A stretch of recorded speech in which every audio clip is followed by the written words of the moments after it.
Good evening, everybody. Welcome to the Carver Conservation Commission meeting of Wednesday, October 25th, 2023. It's a balmy 65 degrees out. And I was painting at Edaville today, getting ready for Christmas. We will start our meeting based on the agenda, go right to the first bullet point under discussion and business. An extension request for order of conditions for DEP file SC 126587.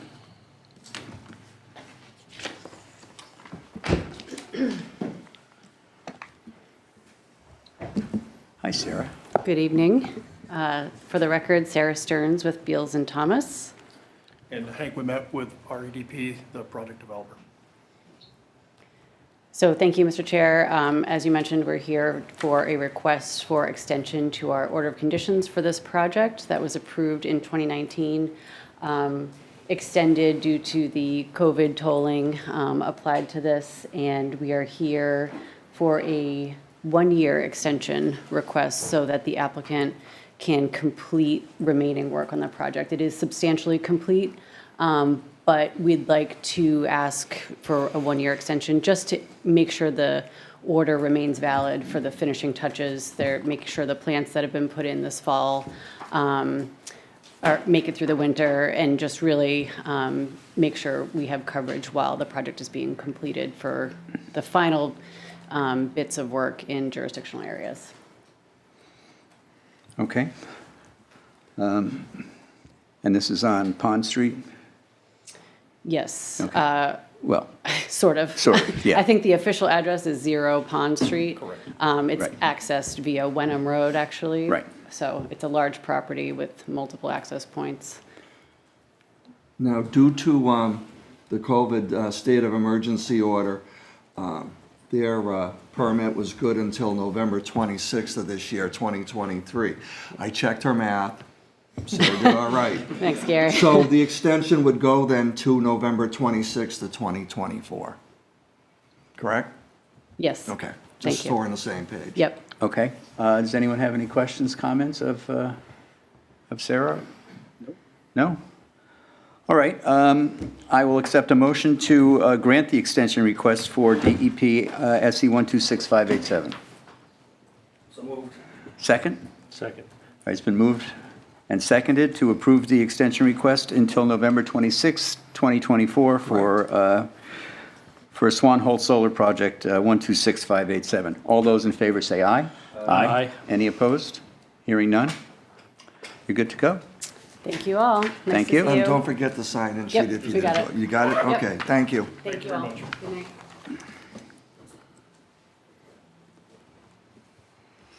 All right, the next up is the certificate of compliance, which we'll get to shortly. The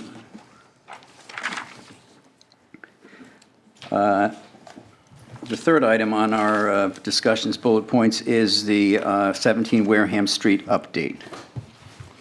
All right, hold on a sec.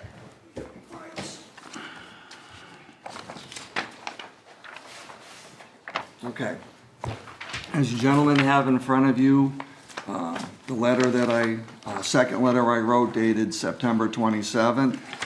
And I started to mark up, and I also, I'm gonna send this to them when they send the enforcement order. Little sketch showing exactly where the area of concern is. And I started filling out the enforcement order. I just wanted you guys to look at my verbiage in number 2 to make sure you're okay with that. And then you gotta decide whether or not you wanna go with restoration. He's gotta do an NOI no matter what. Possibly allow him to do it through an NOI, or, you know, that's what has to be deliberated tonight. And a Okay. time frame. All right, and you're asking, And you guys you'll have to sign the Enforcement. sign-off sheet for the enforcement order if you so want to do that tonight. all right, so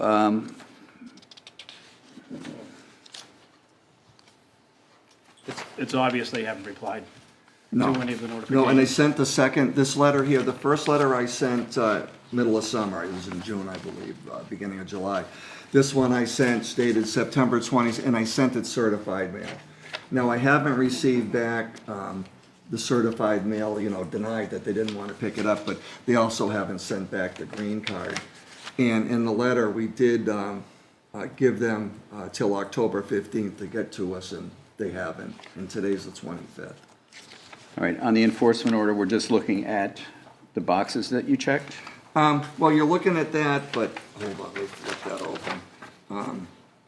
In it, findings, all right. On C, which is on page 2. Yes. I checked those 3 boxes, which I'm sure you're fine with. Now, I've got in the third checkbox, a restoration plan shall be filed with the issuing authority, meaning you, on or before. What I'm looking for, if you want to put a date on this or not.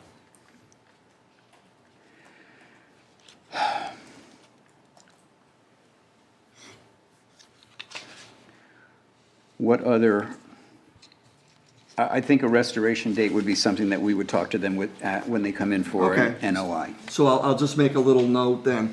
They got a couple bylines down below there. I'll just state that. Okay. All right. Now, if you want, since I haven't received the rejected mailing, the certified mailing, you could wait to sign this if you want in the November meeting, or you can do it now. Like, those are your options. All right, I can just get this out How many attempts have you made? twice. And the second was a certified mailing. Certified. And they haven't called or, anything. I don't see any reason not to send this out now. Okay, well, just to give you the option, Yeah, okay.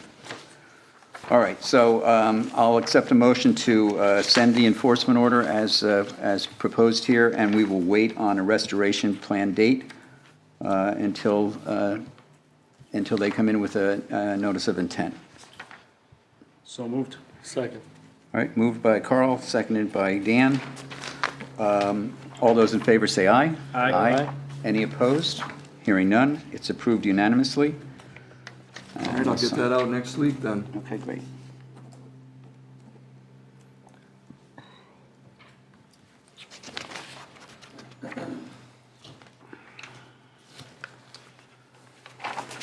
Oh, I'm signing my copy. I was going to hand that around. I'm not going to do this.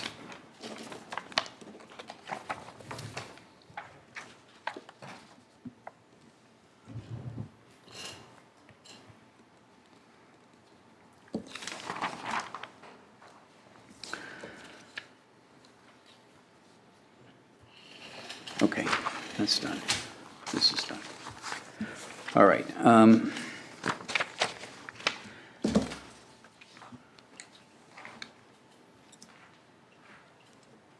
You want to say anything now, or you want to at the end of the meeting? You wait, okay. All right. Minutes we'll get to. New public hearings is next. Utility right-of-way, map 61, lot 7, NOI DEP file 126675. Notice is hereby given in accordance with the Massachusetts Wetlands Protection Act, MGL Chapter 131, Section 40, and the Carver Wetlands Protection Bylaw, Citation 9.2, that a public hearing will be held at 7:00 p.m. on Wednesday, October 25th, 2023, in Meeting Room Number 1 at the Carver Town Hall to hear the request for a notice of intent submitted by N-Star Electric Company, DBA, Eversource Energy, for the construction of 3 monopole structures on 8-inch diameter concrete foundations, associated underground cables, a 32-inch cast iron manhole, and potential minor tree trimming removal within the 100-foot buffer zone to a bordering vegetated wetland. Most of the work will be temporary in nature. A portion of this work is also within the 65-foot buffer zone protected under the Carver bylaw and will require a variance from the Carver Wetlands Protection Bylaw. This project is located in the utility right-of-way, Carver, Massachusetts, Assessor's Map, Lot 61, Lot 7. All interested parties are invited to attend. Good evening.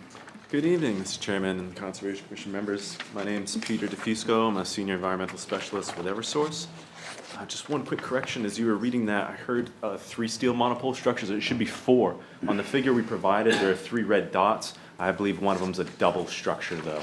So it will be 2 steel monopoles. That should be listed in the NOI provided.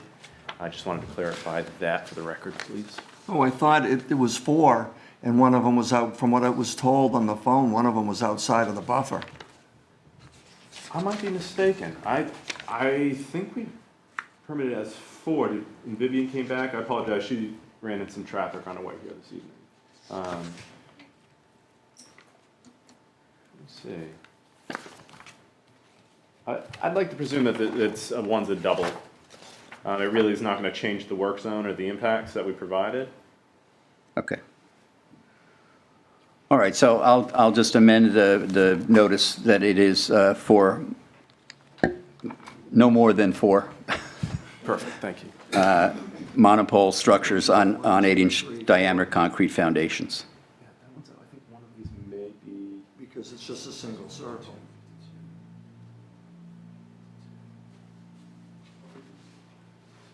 Maybe it's 52. This one I might be mistaken with. You're right. Okay, Thanks, so Gary. the three's. Three's right? holes, yeah. Okay, so it stays at 3. Yeah, my apologies. The double That's all right. structures outside of jurisdiction, so. Okay, Sorry that's fine. about that.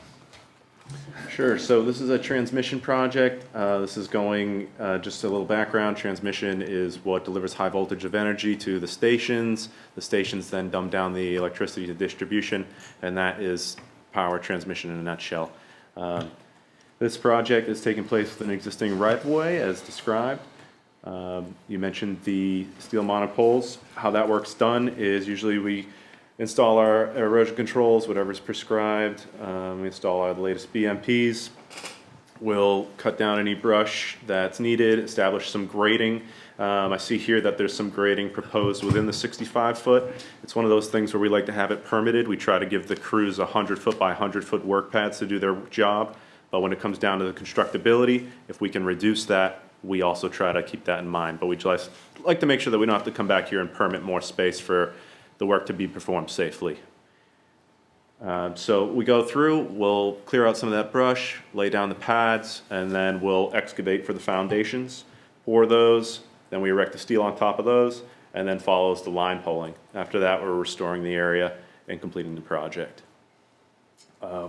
Eversource has a policy. We do weekly inspections for compliance on all of our projects, regardless if there is a permit condition applying to do so. So we have those, we're reviewing them, we're holding our construction contractors liable, and we'll happily share those reports with Gary if you'd like us all to do so. We also have some work going on here for some underground conduit. I believe it's going to be 3 by 3 by 4. That work will be temporary in nature. Again, it's in an area that's previously disturbed here in the cleared right-of-way. And then we also have some potential trimming. We wanted to include, we like to keep our right-of-ways cleared edge to edge for obvious reasons of providing reliable electricity, not have any trees coming down across the lines. However, we want to make sure if we do need to prune anything up, that it's coming before this commission before we take the initiative to do so. So we wanted to include that little piece there as well in the figure that was provided in the fluorescent green hatching. Okay, all right.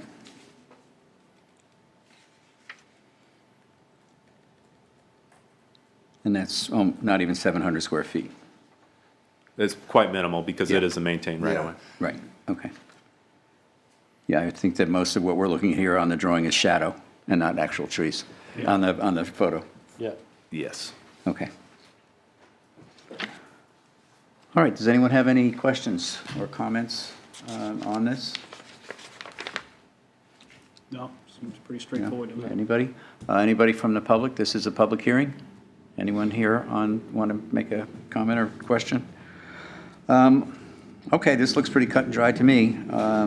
And that easement has been there for a long time, and it's actually right at the power station, so I will accept a motion to close the hearing. So moved. All right, it's been moved and second, Dan second, Carl made the motion to close the hearing on DEP file 126675, the utility right-of-way. All those in favor say aye. Aye. Any opposed? Hearing none, it's approved unanimously. I will now accept a motion to approve the NOI for the same project. So moved. Second. It's been moved and second again, Carl and Dan. Moved and seconded to approve the NOI for the utility right-of-way. All those in favor say aye. Aye. Any opposed? Hearing none, that's 4-0 as well. And finally, I will accept a motion to grant the variance for the minimal amount of work that has to happen within the 65-foot no-touch zone, buffer zone. Motion, please? So moved. Second? Second. All right, again, it's Carl and Dan, moving second. All those in favor say aye. Aye. Aye. Any opposed? Hearing none, that is approved 4-0. We're all set. Thank you very much. Thank you.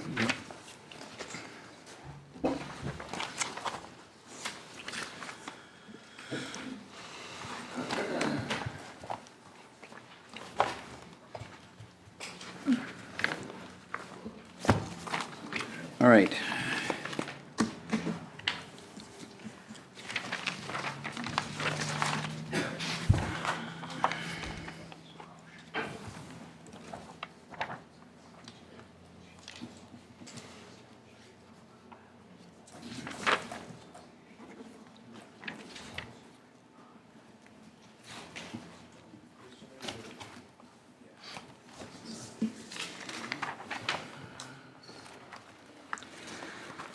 Okay.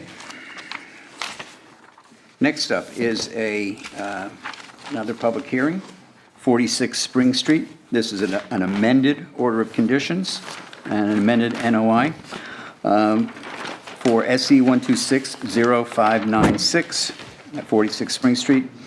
Notice is hereby given in accordance with the Massachusetts Wetlands Protection Act, MGL, Chapter 131, Section 40, and the Carver Wetlands Protection Bylaw, Citation 9.2, that a public hearing will be held at 7:00 p.m. on Wednesday, October 25th, 2023, in Meeting Room Number 1 at the Carver Town Hall to hear the request to amend the order of conditions for Massachusetts DEP File 1260596, submitted by Smith Ficini LLC for the construction of a portion of a commercial building, bituminous concrete parking area, block retaining wall, grading, and drainage system within the 100-foot buffer zone to a bordering vegetated wetland, which are modifications from the original NOI and order of conditions. A portion of the project work is also within the 65-foot buffer zone protected under the Carver bylaw and will require a variance from the Carver Wetlands Protection Bylaw. This project is located at 46 Spring Street, Carver, Massachusetts, Assessors Map 32, Lot 1-A. All interested parties are invited to attend. Just to refresh everyone's memory, this was at our last meeting that this came up for a COC, Certificate of Compliance, and we had gone on a site visit and noticed some changes had been made to the original plan, and we asked the applicant to come back in with an amended order of conditions for the changes that had occurred since we originally approved this. So, good evening, gentlemen. Good evening. Eric Shoemaker, Mackenzie Engineering. You'll see in front of you is the formal request for amended order of conditions. We provided the document and a revised as-built plan. The only revision to the as-built plan was just changing the colors to the on the buffer zone per your NOI checklist. I'll quickly recap the changes that we're here in front of you applying for. The loading docks. Excuse me 1 second, I'm sorry. Do we have plans for that? I don't. That's all we have is Indian Street. All we have is in here. All right, thank you. I can set up a board too. That's fine. There may be some people here who may want to discuss this, so I may ask you to set that board up at some point. Sure. All right, so, okay, now that we're all on the same page, literally. So to recap the deviations from the original order of conditions issued by the commission on March 4th, 2020, the loading docks and associated 4-foot grade differential located at the rear of the structure was revised to be at grade. The associated catch basins in the rear were adjusted accordingly. A modular block retaining wall was constructed at the rear of the development within the 65-foot buffer zone. That's a no impervious buffer zone. Construction of the block retaining wall was coordinated with the commission at the time of construction. The retaining wall was constructed by the applicant in order to decrease the erosion and sedimentation and ease the slope between the development and the bordering vegetated wetlands associated with Ricketts Pond. We provided some photographs last time, and I believe we're all in agreement that the retaining wall provided a betterment to the site as far as the erosion and sedimentation control and really protecting the values of the wetlands. As you mentioned in the project description, we request a variance from section 1.c.3 of the Carver Wetland Protection Bylaw for construction of impervious coverage within the 65-foot buffer. The last change was an additional catch basin installed at the southeastern side of the parking area. That catch basin was installed due to the grade with that 4-foot grade differential no longer existing at the rear of the structure. We had to capture the stormwater at the front of the site. So that it's worth noting that that catch basin was already in our drainage calcs going to the infiltration basin, so it doesn't affect any of the drainage calculations or recharge or water quality calcs approved by the planning board and its consultants during the peer review process. And just to catch the commission up with where we are since we last met, believe it was 2 weeks ago, we had a meeting with the Carver Planning Board for the minor modification, and that was approved. So we're here in front of you today for the amended order conditions, and we can answer any questions that commission may have. I have one question on something that you said in your talk just now. Sure. Talking about the retaining wall, you said it was coordinated with the commission. And I don't recall that. I don't either. No one ever contacted me about a coordination. When I- We didn't know about it until we went out and did a site inspection a couple weeks ago. So I'm trying to figure out how that even is part of this discussion. No, I had it in my notes here. I must have misspoke. I was not personally involved with it. Okay, because basically it wasn't until we went out to review the site to issue the certificate of compliance that we were made aware of the wall. So this wasn't something that, had we known about it earlier, had we coordinated with the commission, then we would have asked you to come in back in February or March when it was built to do this. So there was no coordination with the commission in order to do this, just to make that clear. Our first look at this was when we went out there 3 weeks ago for our site visit. So I just want to make sure that the record is clear that we did not know about this beforehand, nor did we give any permission to do this beforehand. So that being said, and that being part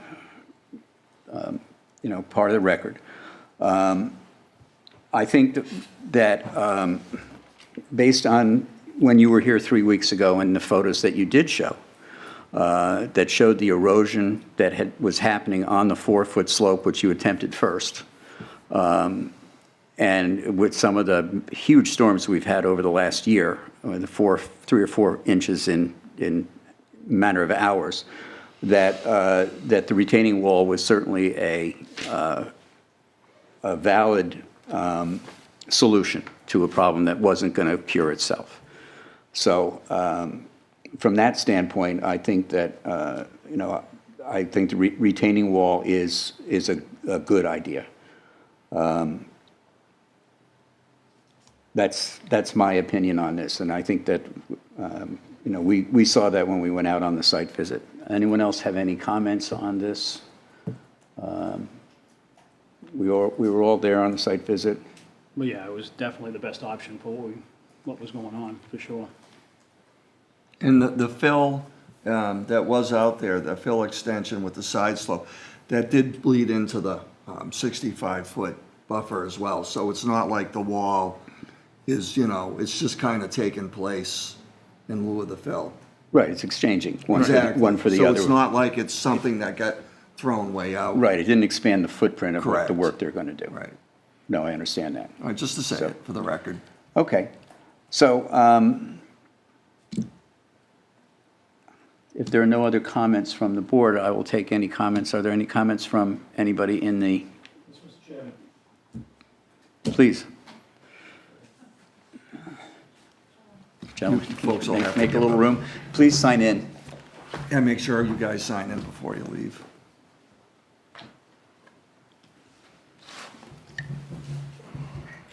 My name is Catherine Harrelson. I'm with Community Land and Water Coalition. We are a nonprofit based out of Plymouth, Massachusetts, and the members of Community Land and Water Coalition work, recreate, and live in Carver. I know I've been up here several times, so you're familiar with who I am and the work that we do. And I'm here to comment on impacts to natural resources, as one of our missions is to protect the Pine Barrens ecoregion of southeastern Massachusetts. We did send in comments about this amended order of conditions around 4 o'clock this afternoon. I apologize for getting them in so late. We emailed them over to Mr. Moore and Mr. Flaherty. Again, we just found out about this amended order of conditions on Monday, so this was sort of a last-minute thing to get comments in.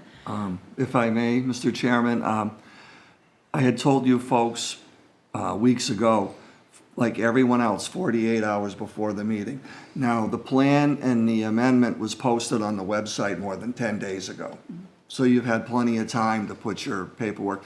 So if the commissioners are okay with this, we'll accept your letter, but it can't be, we can't use it tonight. It's too, no one's seen it. Then use our verbal comments. Pardon me? Then use our verbal comments. All right, well, that's what I'm getting at, but the written portion, no. Right, it's not part of the record tonight. You are free to say what you'd like to say, because it is a public hearing, but, as far as the letter itself is concerned, we'll include it Yeah, in the physically packet, file, yeah. but it's not, nobody else other than Mr. Flaherty and myself have seen it. Okay, and I that's fair. understand Okay. that, yeah, and that's fine. Okay, proceed. If I could, I'll just summarize briefly what we submitted tonight in the letter that's in the record now. I wanted to comment on the fact that this, the request for amended order of conditions is post facto. The work has already been done, and the applicant is coming to the Conservation Commission after the fact to request an amendment to their order of conditions. I just believe that this sets a dangerous precedent for future applicants within the town of Carver about the procedures within the town according to the bylaws. And secondly, I just want to point out that there are cumulative impacts to Ricketts Pond and the bordering vegetated wetland around Ricketts Pond from this project. This application is only for Lot 1A, but the project itself, Ricketts Pond Business Park, is on several other lots within Carver, including Lot 3. I know that you've been out to the site, and I know that I've been out to the site as well. I just don't see how that little thin strip of trees can protect that big pond. We submitted, as you'll see in the comments, I think you've seen them before. There are some aerial photographs, including Google Earth images, that show windblown sediments on top of Ricketts Pond. I mean, the site itself is a huge, open digging hole. And we believe that there are cumulative impacts from the site to Ricketts Pond and the bordering vegetated wetlands. So by doing these order of conditions on a, project by project basis and, approving them step by step, we're not looking at the cumulative impacts to some of the important natural resources within the town of Carver. And so I just for the record and for the record tonight, I just would like the commission to consider the cumulative impacts to Ricketts Pond and the bordering of vegetated wetlands as a result of this project and its continued applications. And thanks, I'll turn it over to Brandon. Thank you. My name is Brandon Faniff. I'm a professional wetland scientist working in coordination with Community Land and Water Coalition. I'm here to encourage the commission not to approve the amendment. Okay, this is a classic case of it's easier to ask for forgiveness than it is to ask for permission. It's what I call a cutie pie strategy. Okay, they do something they weren't supposed to do, and then the commission is expected to approve it because, it's just minor, it's just a little bit of this, a little bit of that. You have a 65-foot no-touch zone for a reason, okay? And I think that it should be enforced. I hear your arguments about, maybe this wall was the best thing to do. That's not your problem. That's their problem. They should stay out of it completely. My reading of the Carver bylaw is that a variance should be a rare occurrence, unusual, with only certain reasons for it, which includes, financial hardship, some kind of hardship. Is there a kind of hardship here? Yes. Severe erosion, which could have impacted that potential vernal pool. It was really bad. Then make it a temporary solution. There's another way to fix this, I know there is, to keep them outside of your no-touch zone. It's impeding your ability to enforce what you need to enforce. I'd also like to add that there's a vernal pool on this site. Vernal pools are very sensitive areas, they're a special kind of wildlife habitat. Okay, so when this project came through, in 2018, there was acknowledgement by the consultant who did the well and delineation that there was a vernal pool. It's a potential vernal pool as identified by the Natural Heritage and Endangered Species Program. And in that report, there was a suggestion that the pool should be investigated in the springtime to see if it's certifiable. I still think that that should be done. You have a second bite at the apple here to have someone do that, because this is a very critical type of habitat for the public interest. And again, like Catherine was saying, we've got a lot of cumulative type of impacts going on here and there and everywhere in different parts of this project. They all add up. So my point is, we're getting past the point on this project where there's, asking for forgiveness instead of permission. It's just getting to be a little too much. And I think that they're making fools of you. And I think you should think about really enforcing the bylaw and making sure that the applicant prove, without a doubt, that there's a hardship and satisfies you completely. I don't think they have. Thank you. Now, one thing that you should know, the original plan from the order of conditions, the fill extensions were granted in past the 65-foot.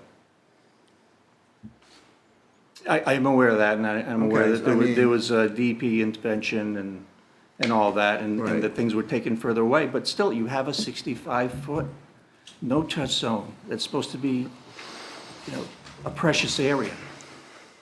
That's all I'm saying. All right. I'd like to address all three of your points, if I may. I agree with you that the after the fact is generally something we do not accept here. The applicant did what was on the original plan, and it didn't work. He should have come before us again to say, hey, look what's happening, this is my potential solution. He didn't, and we acknowledged that at our last meeting, and the applicant acknowledged that as well. So I don't have an argument with the fact that it was done, but the solution is better than the original plan, which is why we basically, looked at it the way we looked at it at our last meeting. So yes, the rules were sort of broken, but the solution, in our opinion, is better. And that goes to the point that you made about proof. The proof, I believe, that we all saw at our last meeting, the photos that were shown of the erosion of the original slope into the retaining pool, and it was severe erosion. That pool would probably fill in, and that embankment would probably all disappear in a year or two without some kind of other solution. So that is the proof not only of the fact that there was damage going on, but it's proof of a financial hardship, and it's proof of hardship for erosion, which Mr. Flaherty said. So again, begging for forgiveness, yes, that's not the way we like to operate. But in this particular case, they went and they did something to make us to provide a better solution for a problem that they didn't foresee when they put in their original plans. And as far as your other comment regarding other lots, our hands are kind of tied. This is Lot 1A, this is Mr. Ficini's lot. The other lots are each going to be looked at it in their own manner. It's not an overall plan for everything. I understand what you're saying. I don't know when the last time you were out there. I When- think it was a year ago. Yeah, the last time I was out there was a year ago. It's around, Okay. yeah, September 8th or something. I have not been by there recently, but I understand that there have been more trees planted and that an embankment has been hydroseeded already to stop erosion and to start building things back. I have not personally seen it, but I was told that was ongoing. So I think that the applicant for the overall project is doing what we've asked them to do, and you know, in building his business, is still being a good steward towards what we have asked him to do on these projects. So I understand what you're saying, but I think in this particular case, the solution is better than I don't think it's a matter of forgiveness. I think it's a matter of accepting that it's a better solution. It just wasn't done following the rule book. So that's my opinion. Anyone else have any comments? Yes, sir. So one of the biggest problems I have with how this all transpired was the following of procedure was not met. And too often when we are dealing with cases that come before us in a reactive way, as opposed to being, we have very little ability to be proactive in terms of actually being able to address issues unless we were just had a monitoring team looking out for potential projects, or a monitoring team to see if a given applicant was complying with an order of conditions for a given case. I've voiced in the past that not only should a variance be a rare case, but whether there's a hardship or not, more often than not, I'm a flat no, and it's nothing personal. So I'm in agreement with that, and I've been encouraging this body to look at things not just two-dimensionally either, due to hydrological issues, depending on the topography. Something could be 200 feet away and still have an effect downstream. And so that's something that, as we, over the years, I think have tried to make our bylaws more robust. Some of that's also dependent on what the town votes on when we put different things up to vote at town meetings. So some of that's under our control within what the bylaws are currently. There are always, I don't think anybody here thinks that we can't always do better. But the one thing that I would like us to address is, while the result of this case ended up being something that was better than it was, it just happened to be that way. And had they come up with a different solution, I think no matter whether it's a solution we like or not, the procedure was broken, and there should be some penalty imposed. At least to encourage future applicants to pay more attention to the town's bylaws. Remember, we did discuss last meeting, a donation in lieu of a fine to like Wildlands Trust or. No, I remember. I'm just not sure. I never really feel like, those things have the bite they should, but, yeah. Well, you brought up some good points, and there are two other things I just want to add, including one.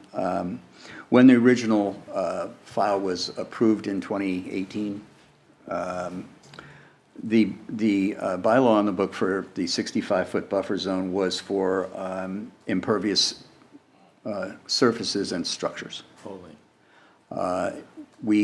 At town meeting this year, we strengthened the law to match the language for the 100-foot. So now it is truly a no-touch zone. It's, it includes any kind of alteration, which wasn't in effect when we issued it originally, and which I think is kind of what you were going for. So now we have a little bit more tooth now, but this had already been approved, and the incursion into the 65-foot zone has not increased in size from our original 2018 approval. So the only impact on that 65-foot buffer is that there was a wall there where there was a hillside before it. So you're saying that in 2018, it was allowed because it wasn't impervious, right? I'm saying that there was no impervious surface. Right, so in the therefore, plans. it was allowable with conditions, is what you're saying, at Yes. the time? Yes, We did change that to alter. yes. It took us a lot of years to get it done, but we finally did it. So, We don't all get the results we want, and I mean, and so often, you're really preaching to the choir. And we agree with much of what you're saying, but also, there are certain things that are just, we're restricted from, whether I like it or not, there's certain things I can't vote against or for if it's not in our lane, so. right. Community Land and Water is watching, as you know. Okay, well, I think that. Sure, great. You know, we as a commission, a lot of these members are new. Dan's been here for a while. We tried every other year for 5 town meetings to get a strengthened 65-foot buffer. And every year it was shot down for one reason, because we tried, one year we bundled it with something that other people didn't like. We finally this year made it its own thing, and the town passed it. So that gives us some more tooth and gives us a little bit more leeway to deny something. If this were to come up as a first project right now, this would probably have a different result. Absolutely. So, Well, I'm going to be a big cheerleader for that. okay. And obviously, we'll be here to encourage it. in the Okay, future. well, I mean, we worked hard to pass that bylaw for pretty much the same reason, so hopefully going forward, people will read the laws first before they come in and talk with us. Anything else, Catherine? No, no, I don't have anything. I got one last thing. Yes. Mr. Badger, that poncho flannel, that's a good shirt. All right, thank you. Okay. Any other comments from the board? Or anyone else in the audience? All Had you signed in? Yep, I signed it for Okay, you. okay, thank you. Thank you. right, thank you. Thank you. Thank you. Okay, so, Can I just add a few things Yes. before we conclude here? So I just want to talk a little bit about the hardship on site. When we designed this site, you'll see that existing slope to the rear is currently, it's a 2-to-1 slope, and in some areas it's even 1-to-1. As engineers, we try not to, or it's generally a rule of thumb, not to design slopes greater than 3-to-1. So with that existing 2-to-1 slope, we really didn't have much to work with to begin with.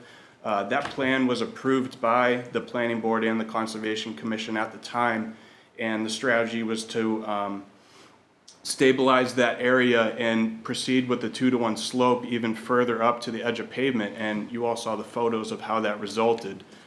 So we saw the hardship, we presented an alternative, and we believe that was a betterment to the site.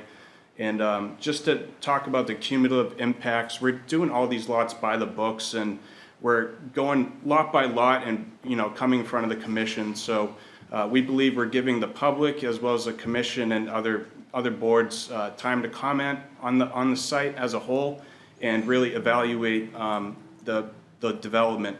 And just one more thing to add, that vernal pool is actually a potential vernal pool. It's not certified, it's not a resource area.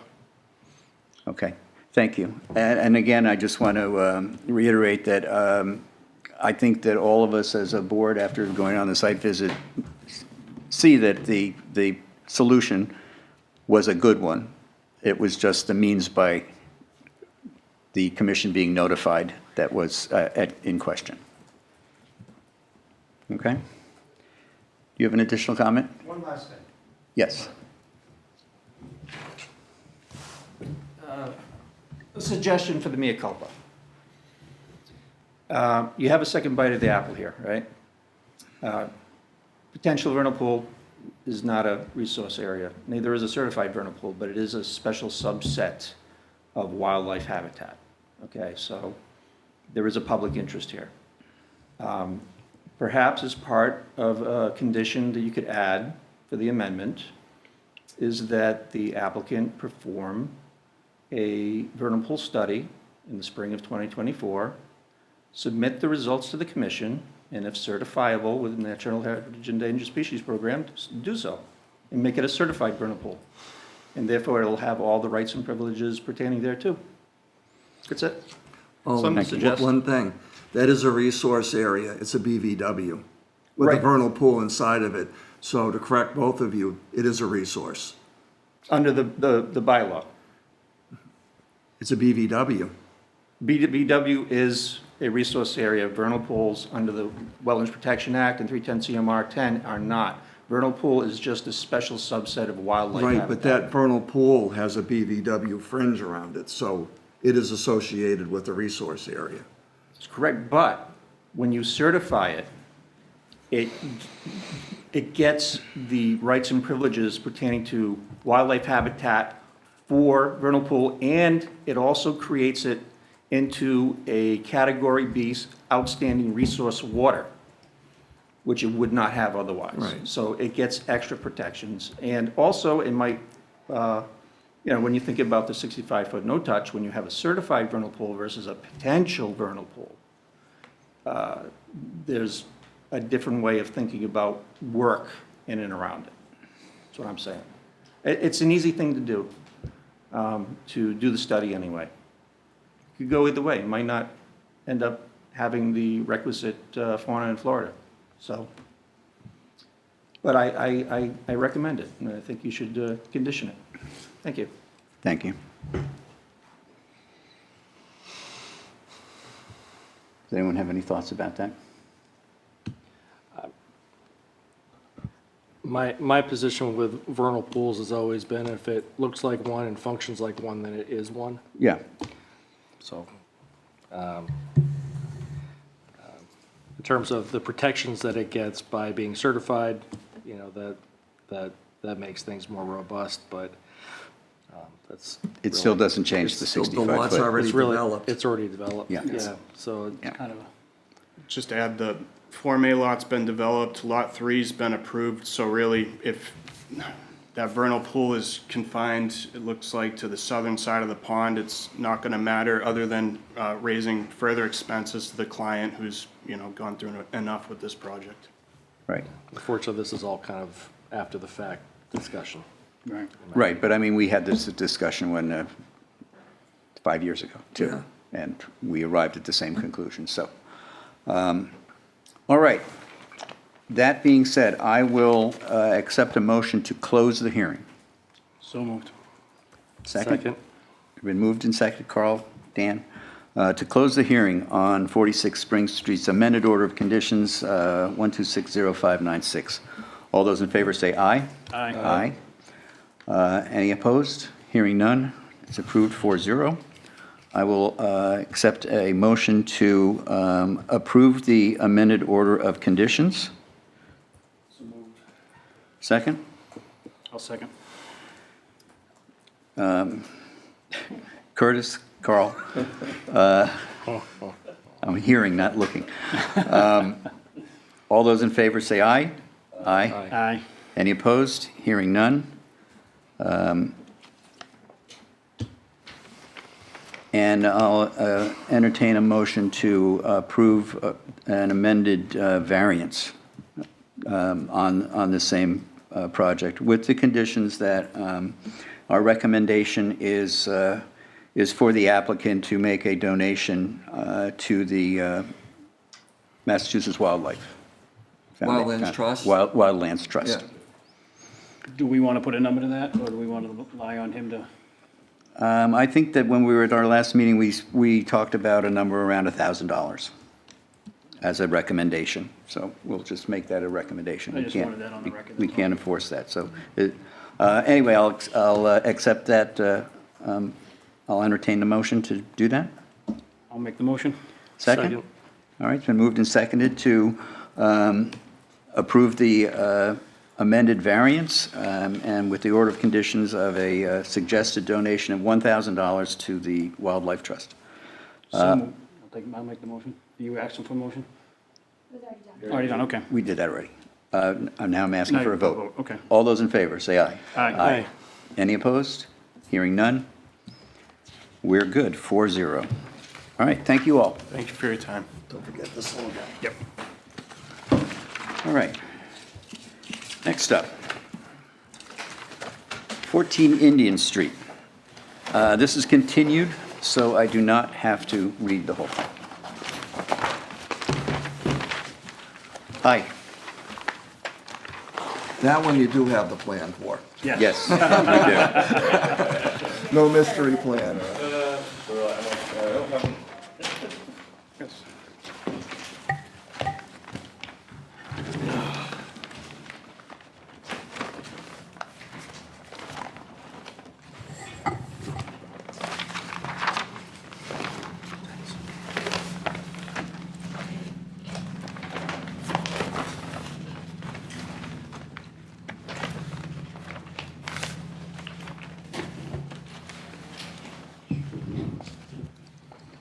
Want me to turn that small? I'm sorry. Okay. Yep. Okay. All right. So, Pat Carver from PMP Consulting, representing ADGA, 14 Indian Street. We came here 3 weeks ago and went over the plan, and the commission requested that we rotate the house in the driveway to remove the impervious areas from the 100-foot buffer zone. We worked with the client and did that. Other than that, there's been no changes to the plan. We relocated the well just based on the rotation of the house, so the well still met all the appropriate setbacks. So in the interest of keeping it brief, I'll stop there and ask if you have any questions. About how far did you rotate it out? We've got, you can see the 100-foot buffer here. Yep. We've got about 10 feet of clearance to the actual house, about 5 to the deck, and, you know, between 3 and 5 feet to the driveway now. Well, you've done what we asked you to do. It's as simple as that to me. Yeah. This is, you know, there have been other homes along Indian Street in this area that we've asked to have moved a little bit for the same reason, and those were done as well. So as far as I'm concerned, this is a great solution. Absolutely. Everything should be this easy. Any other comments from anyone on the board?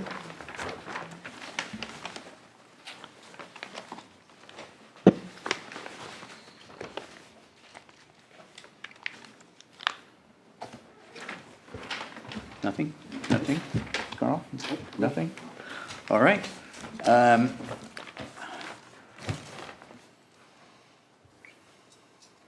So there's just really a little bit of grading and riprap in the 100 feet. Yep, That's about it. that's All right. it. Okay. So I will entertain a motion. We have no variance here. Nothing's in the 65. So I'll entertain a motion to close the hearing for 14 Indian Street, 126674. Second. All right. Curtis made the motion, Dan seconded. All those in favor say aye. Aye. Any opposed? Hearing none. All right, hearing is closed. I'll entertain a motion to approve the NOI for DEP file SE 126674.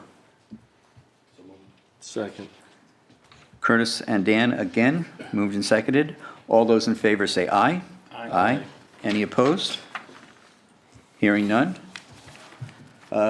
Standard order of conditions. Yeah, you want any particular number of signage out there? Say like 50 feet apart?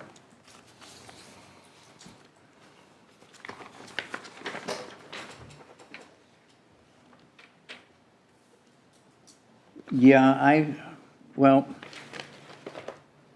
what I would do, the no disturbance easement is that's for their access to the bogs, correct? Yeah, that no disturbance easement was there before we even started this project. That's in the deed.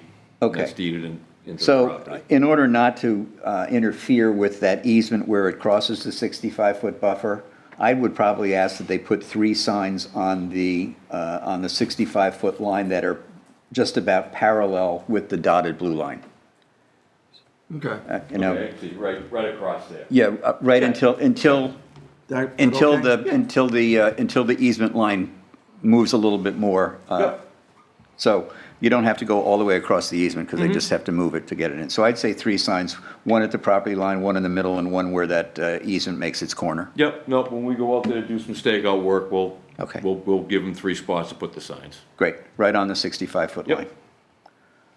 All right. And what you might look at is, I don't exactly recall, if that area is flat to their 50-foot easement and then goes up on a slight hill, I would put it where it's not going to get in the way. Oh, yeah. Where it's not going to be mowed, but Yep. as close as possible to the 65-foot line. Yep, absolutely. Okay? All right. Thank you very much. Thank you very much. Before you run away, we keep a plan of record. You would sign and date right there, and they're gonna sign right above it. Oh, sure. And that'll go in the files, the plan of record. You know, the south part? Yeah. Nice. Here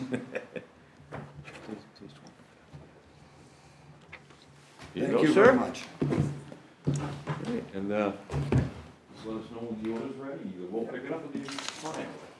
I signed on a crazy line, so you can sign in between. Yeah, I'll shoot you an email. Yeah. Great, thanks, Gary. You're very welcome. Have a good one. You too.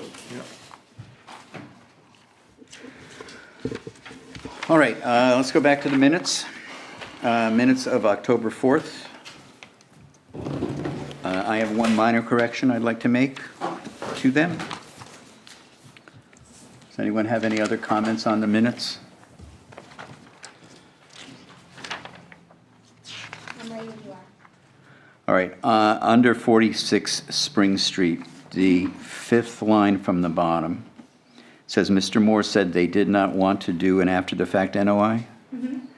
That should be, I believe, Mr. Moore said they do not allow after-the-fact NOIs. Okay. Got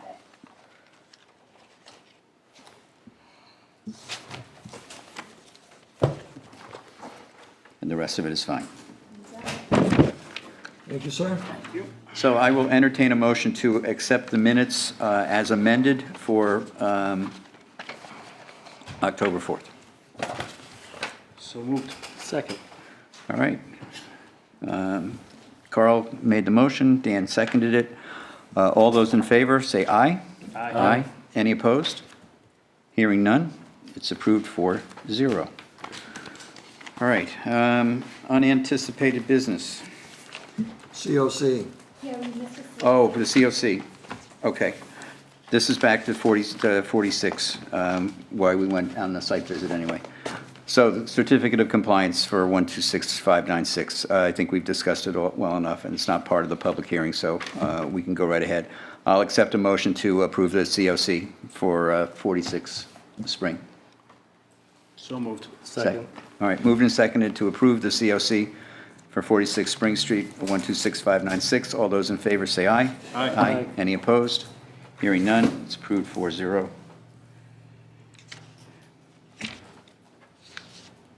Mr. Badger? Yeah. So, I just wanted to publicly thank the commission and the town for the privilege of allowing me to serve our community on this commission, and also represent us at the CPC over the past few years. I will be stepping down from the Conservation Commission before the end of the calendar year, as soon as we can find a replacement. My focus, well, I have learned a lot being here. I have come to realize that my bandwidth is maxed out, and I would like to focus my energies in other areas of conservation that I am already involved in terms of outdoor education programming and field projects that are conservation related to our town. and I would like to see those projects through. And, but would like to offer any assistance I can to the Conservation Commission and the town on a project-by-project basis whenever I can. And again, just wanted to thank you for the privilege of serving, and I appreciate the opportunity. Well, thank you, Dan, for being a part of this commission. You've been a great asset to conservation. You've been 5 years, 6 years? 6. 6. It's been fun working alongside of you. I've learned a lot from you. You bring an insight to things that, from your work in a lot of conservation lands, that I did not have. And that's been extremely helpful to me in looking at things in a different light. I know you're not going away. You'll be leaving our commission, but I know that you're going to be around and available. I'm hoping to have your input as a private citizen on what we do moving forward at 44 Lakeview Street. Bring your drawing pad and crayons. and we can get that. I have plenty of paper. We For can the record, those are colored pencils. Okay, all right, I'm sorry. Okay. Okay. I appreciate everything that you've done to this commission, for this commission, and you've meant a lot to this commission. And I look forward to having you help us on an project-by-project basis when and where applicable. I believe that when Carl was appointed, there was a second candidate. I have her paperwork. I did get that from the select board. All right, so If you want me to scan it, I can. no, I have her Okay, do you? information Okay. as well. But, she may look at this meeting tonight and find out. But I think we have to go through the proper channels and have the open seat advertised on the website. Correct, So yeah. I would speak with Jill to get that done as soon as possible. Tomorrow. Yeah, and, if this woman is still interested, maybe she can come in front of the select board Okay.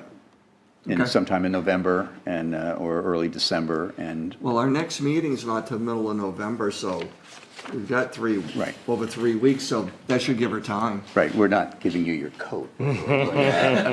Just, but Boy, too bad Alan's not here. it's holiday season. I just don't want, I want you to be able to have the freedom to do what you want to do when you want to do it. So, and if she is interested, we can make, and if she is appointed, we can make her appointment contingent on the date that Dan wants to resign. So we can work that all out. Well, again, thank you very much. Thank you. It's been a pleasure, and I mean that.